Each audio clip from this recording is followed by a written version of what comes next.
Well, hey there, people.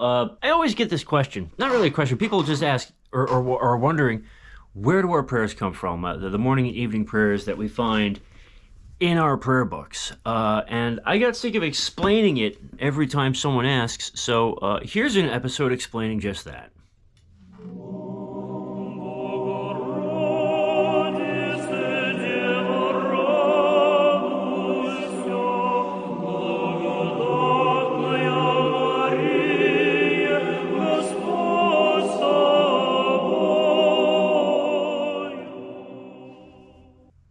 Welcome back to Orthodox Review, the most uneducated educational program here on the internet. Today, I'm your host, the guy with 1.5 thumbs. I'm still bald and still out of work. Anyway, that's besides the point. We got books, we got episodes to do. Okay, first of all, I thank God every day for my patrons and for my channel members and people that show their support by throwing tips in tip jars and stuff. You are the lifeblood of this show. It doesn't happen without you. You are instruments of God's mercy and grace. I hope you know that. And I thank God for you every day. No cap. For real, for real. Anyway, as stated in the intro, a lot of people wonder why we have a certain prayer rule in the Slavic tradition, a certain prayer rule in the Greek tradition, a certain prayer rule in the Antiochian tradition, which really isn't much of a prayer rule at all. It's just, well, I mean, it is, but it's not as extensive as some of the others.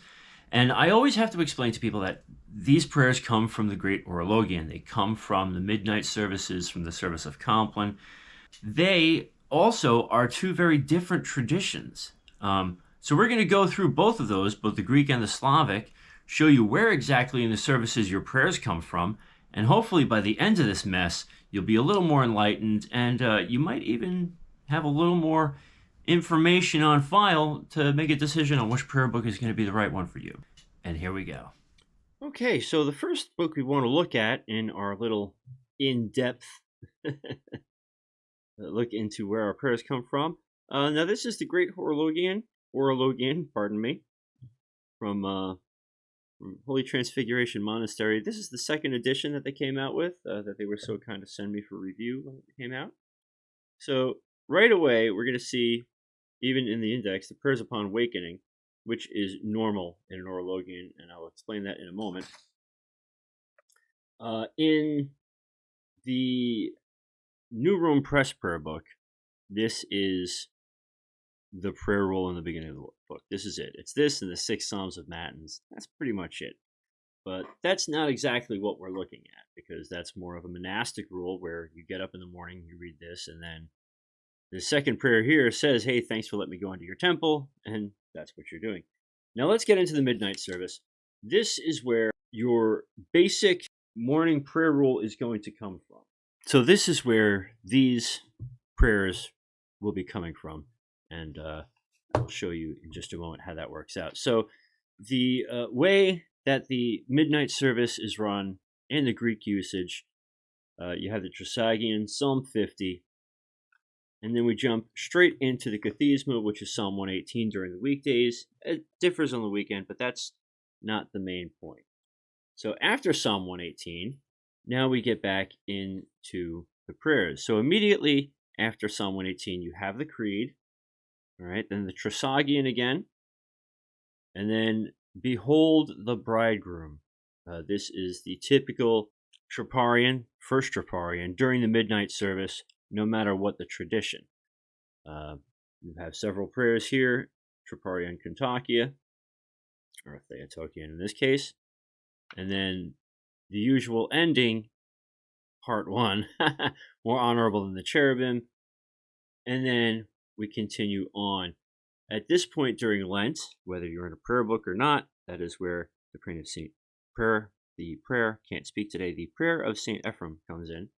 The prayer of Saint Mardarius, which pops up sort of infrequently in services, but in both horologions you will notice this prayer.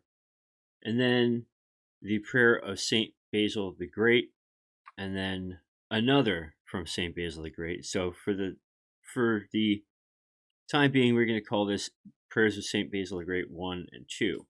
Number 2, you will notice my favorite prayer of St. Basil the Great for morning prayers is there. And then we jump into Psalm 120, 133, and now we have our second set of Troparia after another Trisagion. This particular Troparion is in remembrance of the departed, and then after which we have a prayer for the departed, and then the prayer of Saint Ioannicus, which I hope we should all be familiar with. My hope is the Father, my refuge is the Son, my shelter is the Holy Spirit, O Holy Trinity, glory be to thee. So you have that prayer, another glory. We have a dismissal, forgiveness prayer, and then a tiny little litany of supplication for the departed, and then that's it. Now, let's take a look at what's in the prayer book. You will now notice that the morning prayers, no matter the usage, is a truncated version of the midnight office. We have the morning prayers consisting of the Trisagion, the Troparion to the Holy Trinity, and then the prayer upon rising that we first saw back here at the beginning, right here. As I rise from sleep, I thank thee, O Holy Trinity. Yeah. Then we jump into Psalm 50, followed by, you guessed it, the Creed, and then the second prayer of St. Basil the Great, which we see here as the second prayer of the two from St. Basil nearing the end of the midnight service. The usual ending of prayers that we see sprinkled throughout, most glorious ever Virgin, blessed Theotokos. My hope is the Father, yes, we read that. Unto thee do I commit mine every hope, we read that in there, yes. It is truly meet, which is normal. And then we have the small commemoration that is actually usually found during Compline. And then that's it, that's the end. So you can see right away that in the Greek usage, the morning prayers are literally a truncated version of the midnight service. Now let's have a look at the Slavic usage. Now in the Slavic usage, we are going to see some very minor differences in the ordering of certain prayers. We're also going to see one major difference in the prayers. The one thing you're not going to see here that you saw in the Greek horologion is there are no prayers upon waking. Why is that? Well, I know these days it's because we all had prayer books in our rooms and we could read the waking prayers, so that was the thing. But here in the horologion, we jump right into the midnight office and begins in the usual way, just as with the Greek usage.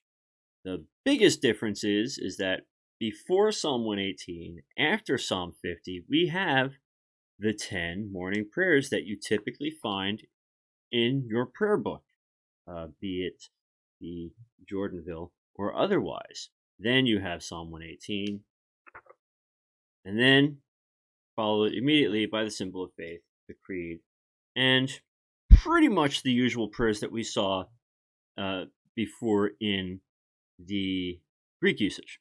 When we get near the end, after Psalm 120 and Psalm 133, we have the same Pentakia and Troparia, for the remembrance of the departed.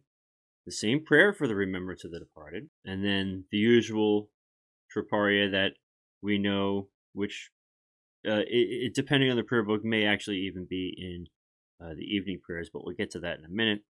Instead of just a quick commemoration, we have a litany. Then we have the forgiveness again, another litany for the commemoration of the departed, and then the ending. Now, taking a look at the Jordanville prayer book, we have the prayers upon rising. Then we have that morning prayer of St. Basil to the Holy Trinity that we saw earlier. And then guess what? Psalm 50. And then instead of the Kathisma, we just get the symbol of faith, and then the 10 morning prayers, which in the horologion preceded the Creed, but that's okay. And then they're still putting this prayer for the salvation of Russia in there, which you do not find in the pocket edition, by the way, but that's okay. You should pray for everyone's salvation. And then what we usually find in personal prayers, which was not in the Greek usage, was a prayer to the patron saint, the extra song to the Theotokos, and then the Troparion to the cross. And then instead of the litanies that are found in the midnight service, we have a commemoration for both the living and the departed. Then you have your final prayer, and then you're on with your day. As we can see, between the two traditions, the prayers directly come from the horologion. Suffice it to say, I'm not going to bore you with the orders of Compline from each tradition and how they relate to the evening prayers of each tradition. And in fact, in the Greek prayer book, there is no evening prayer. It's just Compline. Now, that's not to say there aren't any exceptions to that rule. Two major exceptions would be these two Greek prayer books, which were originally published in the 1980s, and they have actual morning prayers in them. What's really cool, actually, about this one is that instead of Psalm 50, it's Psalm 120 in the morning. This is the remembrance that you would usually find nearing the end of the midnight service. And then this one is not in the horologion that I have found just yet, but then again, my eyes are going cockeyed trying to get them all. And it's the same with the evening prayers, and then in the My Orthodox prayer book, which is probably one of the most beloved prayer books out of the Greek Archdiocese. This one was from 1985. It's the same with the morning and evening prayers here, a little more geared towards children. I did reviews on these books. You can go check out the reviews. Anywho's, that's it. Oh yeah, you know what? And it's worth mentioning. So the astute mind may be wondering, well, what about the Old Rite? Fun fact about the Old Rite, their horologion matches with the Greek horologion as far as the content of prayers. So the Old Rite begins and runs the same as the Greek usage we have today. Psalm 50 followed by Psalm 118. The 10 prayers are not to be found here in the midnight service. Now, it's worth noting that this is the only English translation currently of the Old Orthodox prayer book. So that's not to say that those prayers may not have been found in an earlier recension of the horologion, but we can get into the Niconian reforms and the kerfuffle that that occurred because of it later on at some other date. Well, I hope that answered some of your questions, if not a lot of them. If you weren't asking questions in the first place, well, now you know something new. Hey, listen, we're going to be doing live streams, so there's always time to ask more questions, and we can dig deeper together on the internet. We can do the Google. At any rate, that's it for this episode. I want to thank everyone again for stopping by and checking out the content and for supporting another idiot Orthodox YouTuber. But most of all, I want to hear from you. I want to hear your thoughts. If you've got some information that I don't have yet, hit me up. Comment below. Hit the Discord. Do the thing. Please continue to pray for me. Next month's bills have not yet been covered, but I do have a disability appointment very shortly. Probably by the time you see this, I will have had it. So, news as it comes. At any rate, on behalf of Spooky Cat and myself, thank you so much for joining us. Praying for you every day. Please continue to pray for us. Don't forget to go to church. Say your prayers. Remember God. God bless you all, and we'll see you next time.